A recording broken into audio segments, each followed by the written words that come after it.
If you are a person who struggles to stay organized and or focus on things, this video is for you. If not just like, oops, I spaced out for a minute, like it's really causing problems for you. I've struggled with this for a very, very long time, as in my entire life. I just want to talk a little bit about some things that I found helpful. Maybe you'll find them helpful too, or maybe you'll just get inspired to try something new. If you try anything here and it works out for you, leave me a comment, let me know about it.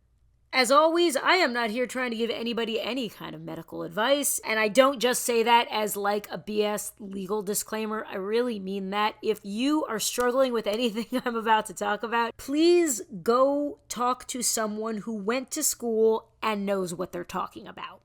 I'm really into neurobiology right now and just learning about stuff like that. So today, we're going to paint ourselves a brain cell. So get yourself a snack, relax, watch me paint a neuron, and maybe we'll all learn something today. I'm not really going to go into what I am personally diagnosed with in this video because I don't have a ton of really clear information. My health insurance situation is a bit of a trash fire. The healthcare system in my entire country is actually a bit of a trash fire. But when I do get fully evaluated for all the things and I get some specific information, I will definitely come back and make a video for you guys about that experience. Advice that is given that I find most helpful recently is advice for people with autism, ADHD, and PTSD. I'm not necessarily saying I have any of those things or I am any of those things or claiming to be like part of any community.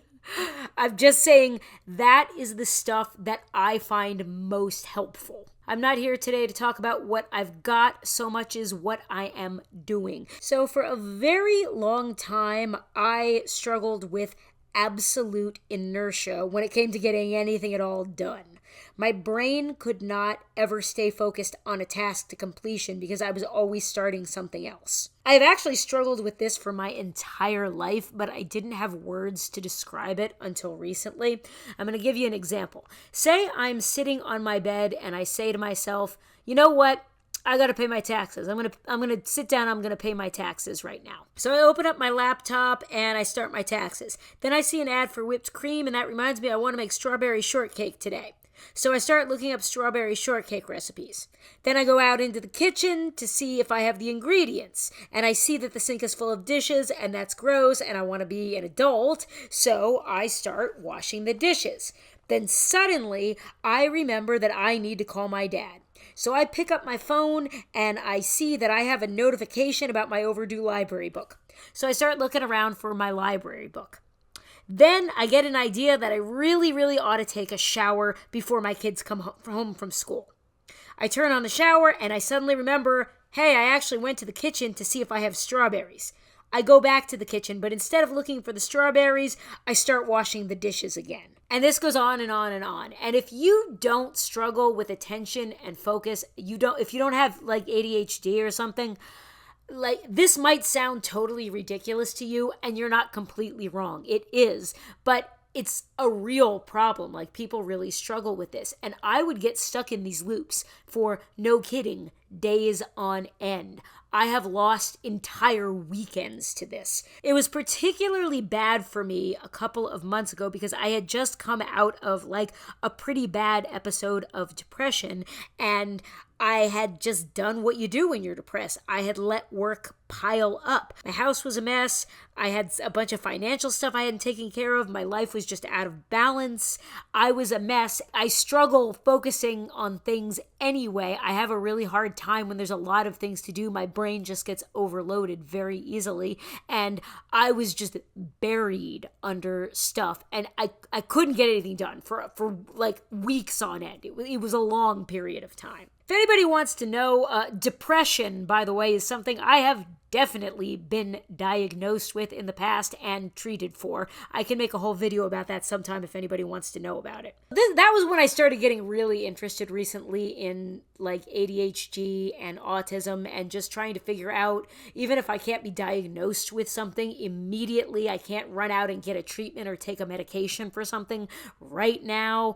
I don't know if I even really want to do any of those things at this point, but I started doing a lot of research into just psychology psychiatry and started listening to a lot of scientists and people with ADHD talking, just trying to like get my head around what was going on in my brain and trying to figure out what it is I can do differently. It's really, really important to only do one thing at a time for me. Like, that is crucial. So I'm not going to talk about everything today. I'm just going to focus on this one thing. Recently, I have discovered the joy of list making. I have never been good at organizing my time. I've never been fantastic at time management. And what does the rest of the world tell us the magic cure is if we have poor time management? Calendars. Calendars are the answer. Get a calendar. Write everything on a calendar. Start using a calendar. A calendar is going to keep you organized. The first like planner calendar I ever remember having in my life in middle school, they gave us these like really crappy photocopied books that were calendars. And we were supposed to write in them like all our school assignments and all of our homework. And I never did any homework or assignments of any kind when I was in middle school, so I wasn't going to use it for that. Other people were like using their calendar to like write down social events and activities they had, like, you know, gymnastics or the bowling club or whatever children do. I don't know.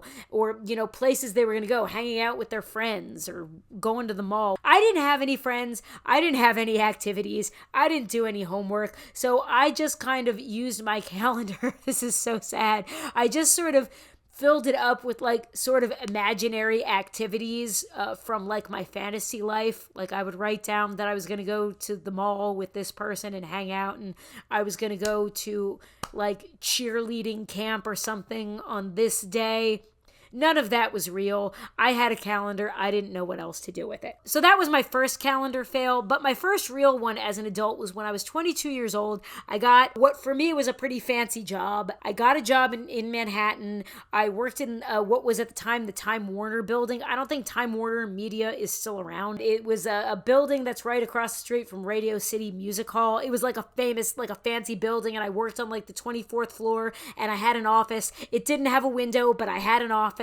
And it was a big deal. I worked with a lot of like Manhattan people. I was very out of place. I was extremely young, weird, queer, punk rock girl who did not fit into this corporate world in any way. And it made me really anxious. And my boss made a suggestion to me that I needed to go to a store, a particular store, a fancy pants, Midtown Manhattan store, and buy a calendar, buy like a day planner so I could keep myself organized because I was like a sales job. I had all these clients. She told me to go to a store called Franklin Quest. When I went in there, I discovered that it was basically the Stephen Covey store. Stephen Covey wrote probably one of the most famous self-help books ever called The 7 Habits of Highly Effective People. All the rage in the self-help world. At the time, I was a little bit intimidated to go in there because it was clearly for like corporate professional people who did things like buy organizers, and I was not that person. My boss had told me to go in there and buy this particular planner. It was like this leather zip-up portfolio thing. It cost $200 that I absolutely did not have. And keep in mind, people, I'm old. This is 1999. This is when you could buy a 3-bedroom house in America for $150,000 and gas was $1 a gallon. Like $200 was a lot of money to spend on a stupid day planner, right? So I bought this thing because I felt really pressured to do it because I wanted to impress my boss.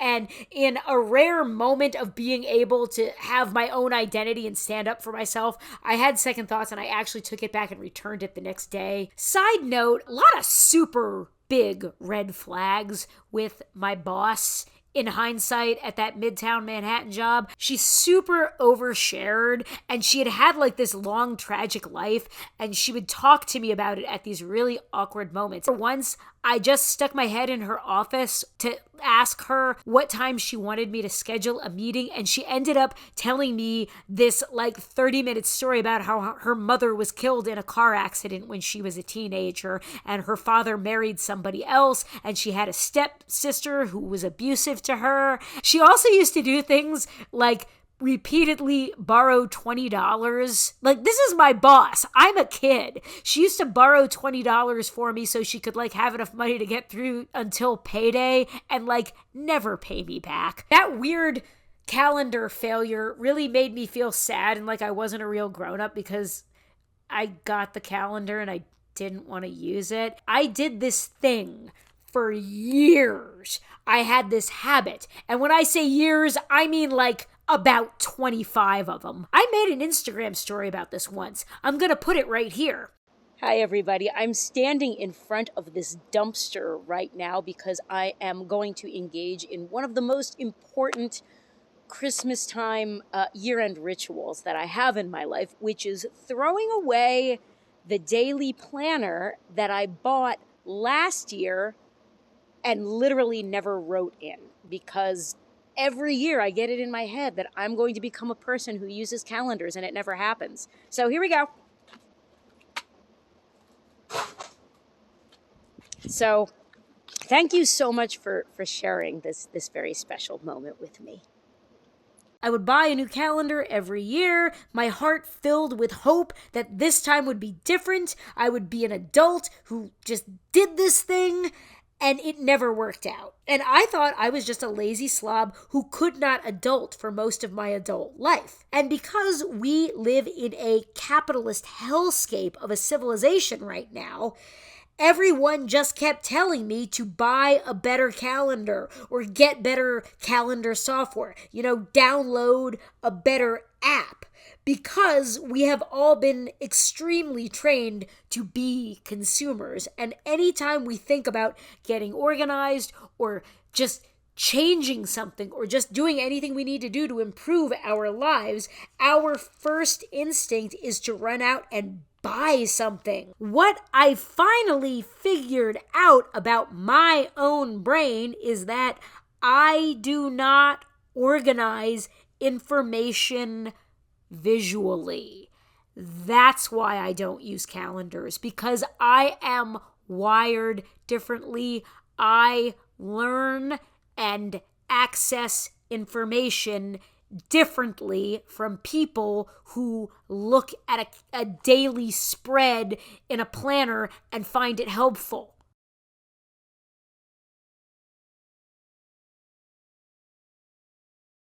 You want to get me to lose interest in a topic? Show me a PowerPoint presentation about it.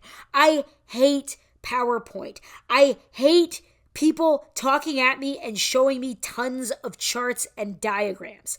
I can't stand that stuff. Like, I'm pretty good with pie charts. Pie charts make sense to me. They always convey a point to me. But every other kind of chart means nothing to me. The worst ones being flow charts, by the way. Like, what does any of this mean? What are you trying to tell me with this? And if I may say so, I am pretty smart. Like, I can learn software languages. I can learn calculus. I understand stuff. If you explain something to me verbally with examples, I will get it. It took me the longest time to understand this about myself because I always considered myself to be very visual. I'm very artistic. I like lots of colors. It isn't about communication for me. I like looking at pretty colors because it calms me. It's a sensory thing. I'm not good at conveying information graphically. That's why I sucked at graphic design. My designs were terrible. Nobody understood them. Enter lists. A lot of people with ADHD tell me that lists work better for them than calendars. I am a highly process-oriented person. I want to know the steps. I want to know how I'm going to move from point A to point B and from point B to point C. I like mapping things out and planning how I am going to get them done. I just don't do it visually, but a list of steps I can follow really helps me stay on task. The biggest game changer in my life recently has been making a list of everything I want to get done in a given day at the beginning of the day. To some people, that might sound like really rigid and super scheduled. And for me, it really isn't. It is kind of a loose idea of all the tasks I want to get done. And when I write the tasks down, it stops me from trying to do too many things. Because when I sit down and I write down everything I want to get done in a day, sometimes I look at it and I think about it. And when I'm being honest and realistic with myself, when I see it on paper, I say to myself, Catherine, that's too many things. For example, this is my list from this past Saturday morning. I wrote down eat. Yes, I do have to put that on the list or it may not get done. Bathrooms, clean the bathrooms. Pick up the bedrooms, pick up the dining room and the living room, vacuum, put away the dishes, and do like a basic kitchen cleaning. I started adding all this other stuff on and I was like, Catherine, that's too much. So this is the list. Okay, the first thing on the list is eat. I go into the kitchen. I'm going to make myself a breakfast burrito. The kitchen's kind of a mess. I hadn't cleaned up the kitchen the night before. So when I went in there Saturday morning, there were dishes in the sink. And I was like, I can't cook until the kitchen is clean. I can't make anything to eat. I'm going to clean up the kitchen first and then I'll get the burrito done. And I stopped myself from doing this because Catherine, clean up the kitchen is already on this list in a different place. You do not have to wash a few dishes from last night before you make your burrito. This sounds like a little thing, a silly thing. It sounds like something that maybe it's not that big a deal. Maybe it isn't to you, but for me, it's incredibly important. My brain never stops starting things. I have to really work to control these impulses in myself. I stopped myself and was like, you know what? I don't have to clean the kitchen right now. What I have to do is make my breakfast. So I did that. I made the burrito, and as soon as the eating was done, I got right to the bathrooms. So that's the first thing with the list, is that when I put all the items on the list takes care of itself. I don't have to stress out. Like, I was able to sit and actually just enjoy my burrito and just be present and actually be in the moment and be eating and not be tripping on all these other things I had to do and trying to figure out what I was going to do today because I had written it all down. It really keeps me on task. It stopped me from derailing myself like first thing in the morning. The other thing I have used lists for that is incredibly helpful is when I have a particular task that I am stressed out or worried about for any reason, or I'm not sure how to go about it. It is very, very hard for me to get started with something that I feel anxious about, or it's just new to me somehow. I keep thinking I have to start by doing this. No, wait, I have to start by doing this, but I have to do this thing first. And it goes on and on and on. And I'm stunned into absolute inaction and I don't get the thing started. For example, making this video, I made a list of all the things I needed to do to put this video together because this video, I'm trying to bring up the quality a little bit here on this channel. This video is a little bit more complex than most of the videos I make. It's going to take me more than one day to make it. And I had to make a list of all the steps that needed to happen. Kept thinking, I want to do this thing where I paint and I'll paint a neuron and I'll talk about all these things I've learned about like people with ADHD type brains, or I'll talk about all my new habits that I'm doing, or I'll ask, and it was too much. It felt too complicated. I didn't know what I was going to talk about. I didn't know how to write a script for it. So I sat down and I wrote, it's like, okay, well, how do I need to get this done? And I just started journaling a little bit and I came up with a list. It's like, okay, you need to record a video where you're painting the neuron. You need to record a voice over audio track. You need to edit the voiceover audio track 100% and then lay it over top of the neuron painting video and make sure the time matches up. Then you have to go back and get photos you might want to add in here. Like cute photos I might want to put in here. And when I put them down and I put them in order, it wasn't so stressful because I didn't have to do a million things. All I had to do was the first thing on the list. By the way, this obviously works extremely well because you're watching the video. Doesn't it look good? Is this a better video than ones I've made before? Tell me, let me know in the comments. It's made me feel happier. It's made me feel calmer. It has not just made me feel more productive. It has actually made me more productive. I've gotten better videos done. I've made more progress with job searching. I've done better at work. I've been able to enjoy and spend more time with my kids because I wasn't so stressed out about all the things I have to get done.